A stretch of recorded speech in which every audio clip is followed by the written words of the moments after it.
포도원 주인이 청지기에게 이르되 품꾼들을 불러 나중 온 자로부터 시작하여 먼저 온 자까지 삭슬 주라 하니 제11시에 온 자들이 와서 한 데나리온씩을 받거늘 먼저 온 자들이 와서 더 받을 줄 알았더니 그들도 한 데나리온씩 받은지라.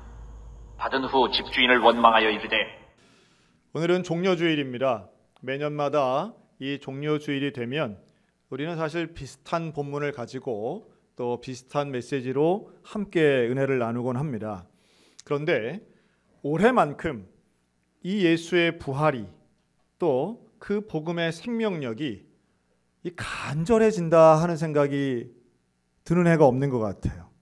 우리 모두에게 부활의 놀라운 복된 소식이 우리 모두의 가정과 개인 가운데 충만하시기를 축복합니다. 그리고 예수의 부활이 곧 나의 부활이라고 하는 그 믿음이 오늘 종려주일을 맞이하는 우리 모든 가정 가운데 충만하셨으면 좋겠습니다. 예수님이 이 땅에 오실 때에 하나님이 물론 보내셨지만 예루살렘 성에 들어가시던 이 백성들에게는 종려나무 가지를 흔들며 외쳤던 호산나의 외침이 있었습니다.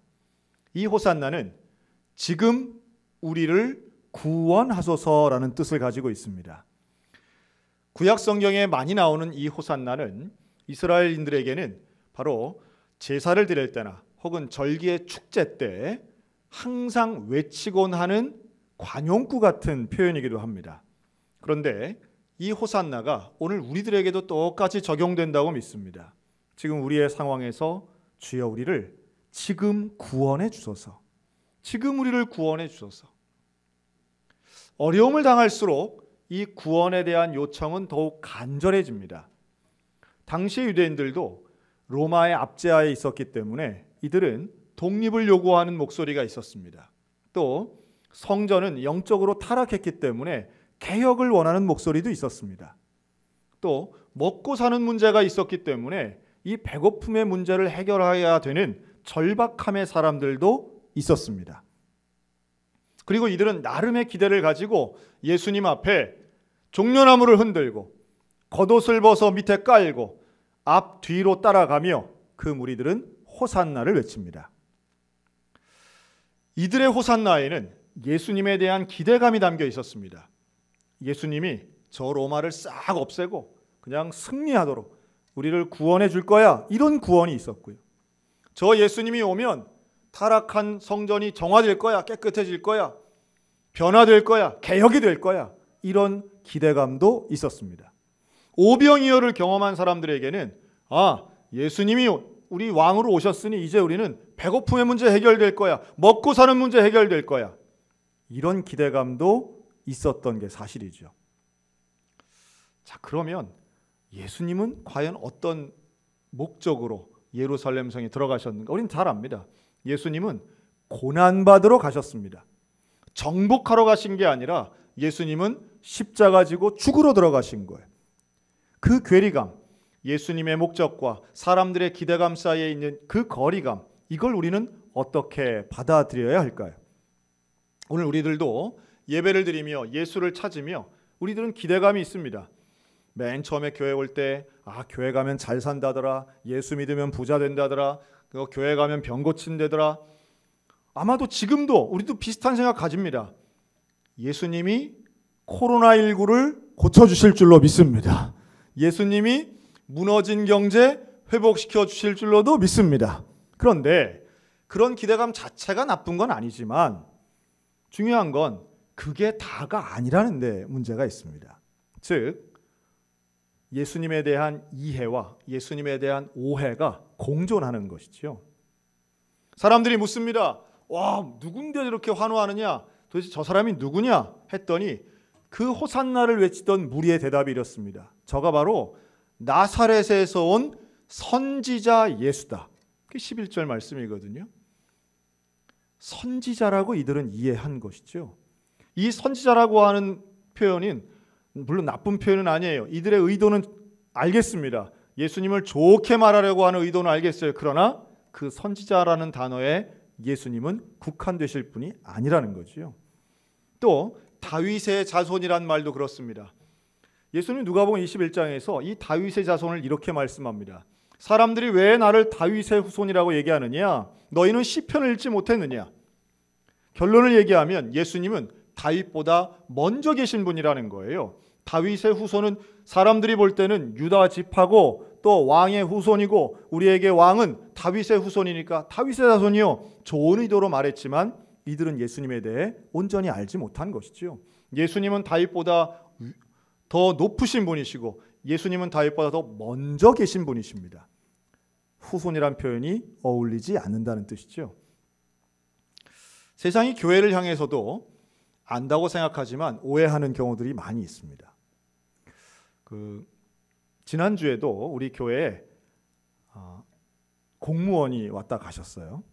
지금 전국에 있는 교회 이렇게 조금이라도 모여서 예배드리는 곳에는 매주일마다 공무원 분들이 가십니다. 참 이분들도 애 많이 쓰고 계세요. 그래서 아주 소수의 사례지만 충돌도 일어나고 있습니다. 아무래도 불편한 거죠. 뭔가 점검하러 왔다 그러면 이게 뭐 우리가 죄 짓나 뭐 이런 거죠. 그리고 아마 유튜브에서 많이 보셨을 거예요. 뭐 공직자들은 뭐 2m 뛰어서 일하느냐, 뭐 우리 보고 밥 먹지 말라고 했는데 왜 시청 식당은 하느냐, 뭐 이런 불편한 목소리들 아마 들으셨을 겁니다. 하지만 이제 그것과 이건 좀 다르다고 보고요.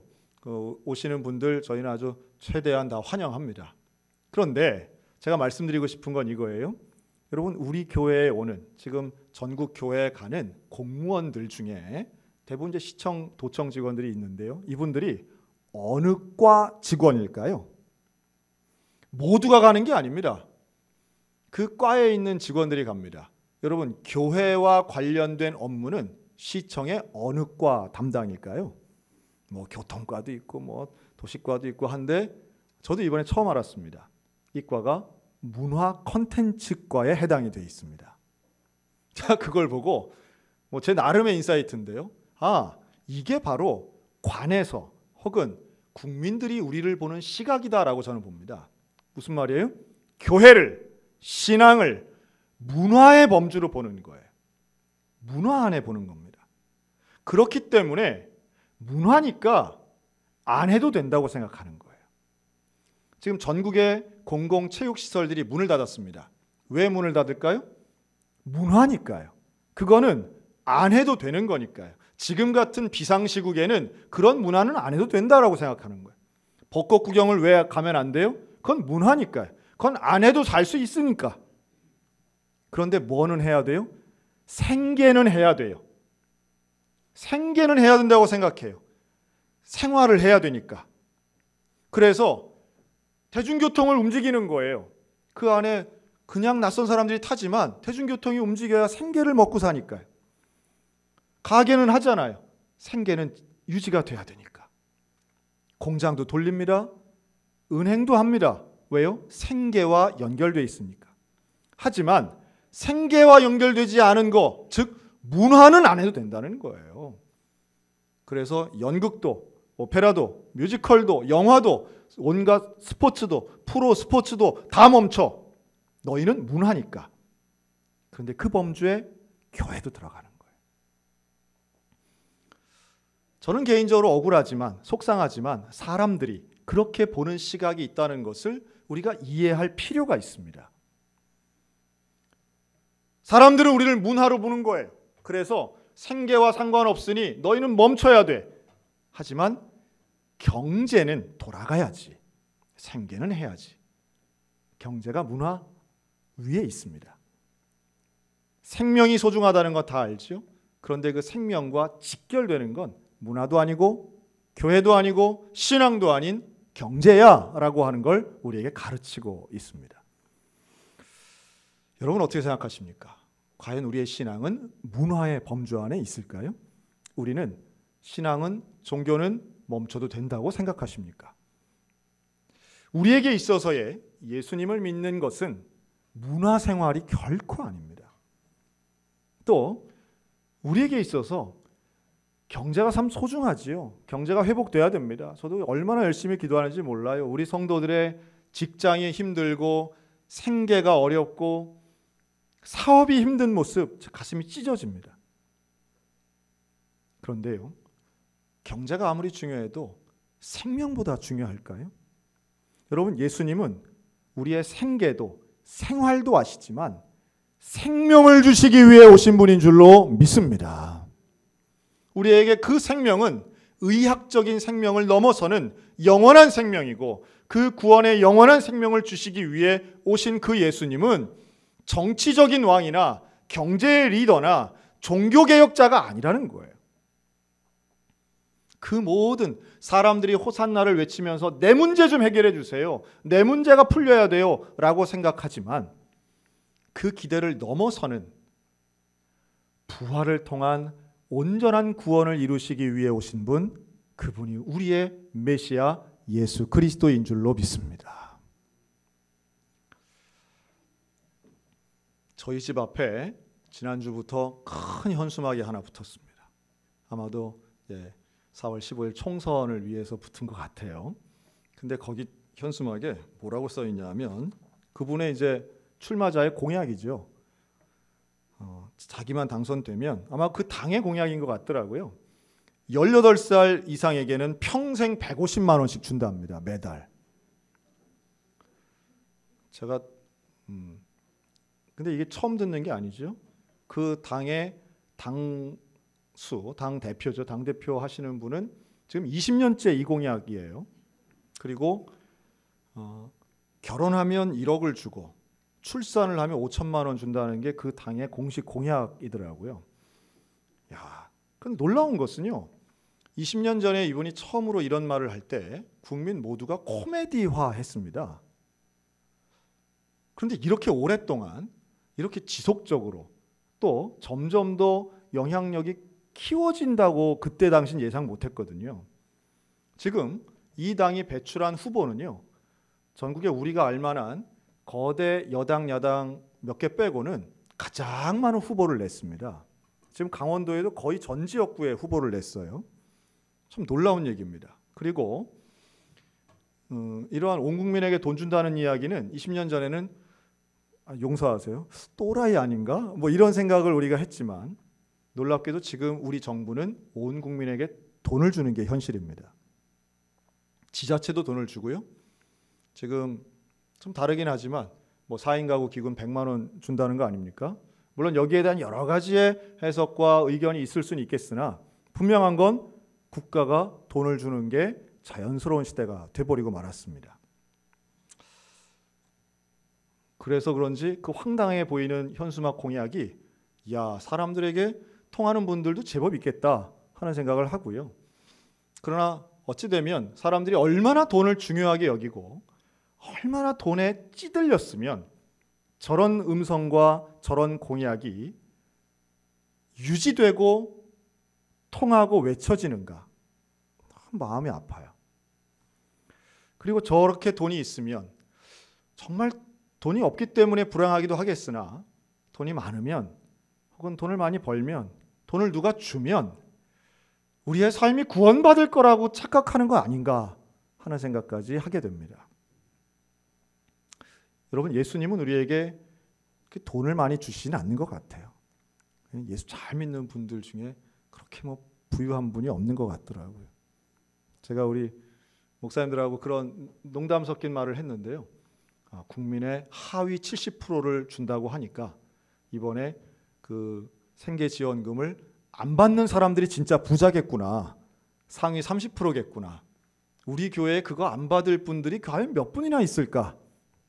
뭐 그런 얘기 저런 얘기 하면서, 만약에 주변에 그거 안 받는 분이 있으면 친하게 잘 지내라고 제가 그랬습니다. 그렇죠? 국가까지 나서서 지금 돈 액수를 가지고 지자체들은 경쟁하듯이 이거 주면, 이거 받으면 큰 도움되고 큰 도움될 건 맞지만 그렇다고 해결되지 않을 거라는 건 우리는 잘 알고 있습니다. 인생의 모든 문제가 돈으로 해결될 수 없음을 잘 아는 것과 같은 이치죠. 사람들은 예수님에게, 최소한 오병이어의 기적을 경험했던 사람들은 예수 믿으면 와, 우리 부자 되겠네, 예수 믿으면 배 안 고프겠네, 그 기대감 자체가 잘못된 건 아닐지라도 예수님이 그것 때문에 오신 건 결코 아니라는 말씀이에요. 사람들은 예수님을 승리자로 생각했고 정복자로 생각했지만, 예수님은 역설적이게도 가장 어린 나귀를 타고 겸손한 모습으로 들어오셨습니다. 사람들은 예수님이 들어오셔서 기적을 일으키시고 뭐든 내가 미워하는 세력을 없앨 거라고 생각했지만 예수님은 결과적으로 십자가에 달려 죽으셨습니다. 왕으로 기대했지만 예수님은 죄인 취급 당하셨습니다. 승리하고는 거리가 멀어 보입니다. 정복하고는 거리가 멀어 보입니다. 그러면서 오늘 우리에게 주시는 묵직한 메시지가 있는 것이죠. 호산나, 나를 구원해달라고 하는 이 간절함의 내용과는 달리 사람들이 외치는 분위기는 승리하고 기쁨의 환호였다는 거예요. 마치 다 끝난 것처럼, 마치 과정이 다 이루어진 것처럼 이들은 자신의 기대를 환호로 표현했습니다. 그런데 정작 예수님의 가신 길은 십자가의 길, 고난의 길의 시작이었던 거죠. 정말 오늘 우리들에게 필요한 게 뭘까요? 우리들이 예수님을 바라보며 호산나를 외치는 우리의 마음의 태도는 환호가 아니라 회개여야 될 줄로 믿습니다. 저와 여러분 가운데 우리를 구원해달라고 호산나를 외치며 예수님 가신 그 고난의 길을 함께 걸어가는 믿음의 성도들이 되셨으면 좋겠습니다. 제가 오래전부터 한 달 넘은 것 같아요. 어차피 이 코로나19 사태는 짧은 시간에 끝낼 수 없다. 제가 예언자는 아닌데 이번 이 사태를 보면서는 하여튼 2월 중순부터 제가 짧게는 한 주짜리, 길게는 한 달 반짜리 제가 예상한 대로 거의 다 맞는 것 같아요. 내가 이렇게 예측 능력이 있었나 스스로 막 대견할 정도인데 이런 거 있었으면 진작 주식을 할 걸 하는 생각도 들 정도인데요. 그런데 예상한 대로 이것은 이제 정말 긴 시간을 걸릴 겁니다.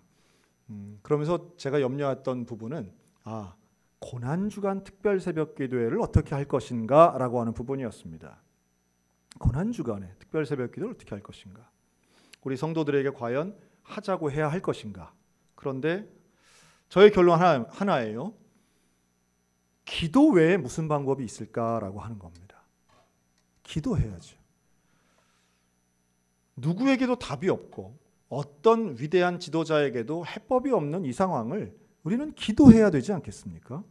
그리고 기도하기 위해 모여야 하는데 지금 사회적 분위기로는 모이면 또 안 되는 거예요. 고민 끝에 이번 특별 새벽 기도회는 그래서 거리두기 특세를 하기로 결정했습니다. 그 거리두기 특세는 우리가 좀 인원을 분산하는 거죠. 그래서 특별 새벽 기도회는 1부와 2부로 나눠서 하겠습니다. 1부는 오전 5시입니다. 기존에 하던 시간이죠. 2부는 1시간 후인 오전 6시입니다. 차량도 운행하겠습니다. 그래서 편한 시간에 오시고 의자 하나에 한 명씩 앉아서 뚝뚝 떨어져서 이제 예배 드리는 거예요. 성가대 없이. 그래서 2층에도 앉으시고 성가대 자리에도 앉으시고, 거리두기는 좀 안타깝지만 이러한 현실과 함께 그리고 간절히 기도하는 겁니다. 그리고 이 과정은 결국 고난받으신 예수님 앞에 우리도 환호하며 따라가는 것이 아니라 그 고난을 체험하며 기도하며 따라가겠습니다 라고 하는 제자됨의 도리고 실천이라고 믿습니다. 이렇게 기도할 때에 우리 주님 분명히 우리 기도에 응답하실 줄로 믿으시기 바랍니다.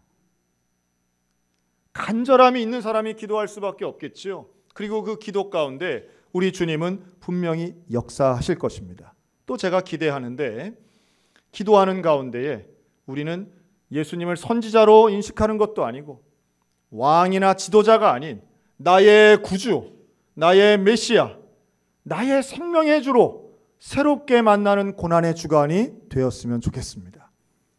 우리의 가정에서도 이 경험이 있기를 간절히 기도합니다. 그래서 우리가 절망하는 것이 아니고 누구를 원망하는 것이 아니라 간절히 기도하면서 살아계신 나의 생명의 주님을 만난다면 환호하는 것보다 회개하고 승리에 취해 있는 것보다 먼저 고난에 동참하는 것이 바로 오늘 예수 믿는 우리들의 모습이어야 되겠다 하는 말씀이죠. 그러면 우리 주님 약속하신 놀라운 부활의 영광에도 동참하게 될 줄로 믿습니다. 저는 이번 2020년 부활절은 제 인생에 참 특별한 부활절이겠다 하는 생각을 합니다. 이토록 부활의 소망을 간절하게 구한 적이 있었는가? 사람들은 생계와 생활을 소중하게 여길진 모르겠으나 우리는 예수님이 주시는 생명을 소중하게 여기는 사람들인 겁니다. 우리 주님은 우리의 생명을 구원하시기 위해서, 그 생명을 영원히 구원하시기 위해서 이 땅에 오신 분이에요. 그러니 다른 말로 하면 이렇게 말씀드리고 싶어요. 예수님은 우리의 상태를 조금 개선시키기 위해서 오신 분이 아닌 거예요. 즉 지금 월급 100만 원 받는데 월급을 500만 원, 1000만 원 되는 이렇게 상태를 발전시켜 주시는 분이라기보다는 우리의 상황을 완전히 다르게 하시는 거죠. 즉 죽었다가 다시 살아나는 부활의 영광으로 우리를 인도하시는 분인 줄로 믿으시기 바랍니다. 우리 예수님 문제보다 크시고 고난보다 크신 분이십니다. 코로나19뿐 아니라 지금 경제와 생활을 생각하면 앞길이 막막하고 답답한 건 사실이지만 그러나 이 문제보다도 훨씬 더 크신 그 예수 그리스도의 놀라운 능력과 은혜가 우리의 삶 가운데 덮여지기를 주님의 이름으로 축원합니다. 주님이 우리와 함께 하십니다. 그 주님이 우리의 삶을 이끌어 가실 것입니다. 그리고 그 주님 앞에 온전히 능력으로 나아갈 때, 믿음의 확신을 가지고 나아갈 때에 하나님이 우리와 함께 하시는 그 귀한 믿음으로 부활의 영광으로 동행해 주실 줄로 믿으시기 바랍니다. 외롭고 어렵고 힘든 가운데 우리 기도를 선택하고 믿음을 선택하고 복음을 선택하는 우리 사랑하는 소양교회 모든 믿음의 성도들 위해 하나님의 은총이 함께 하시기를 우리 주의 이름으로 축원합니다.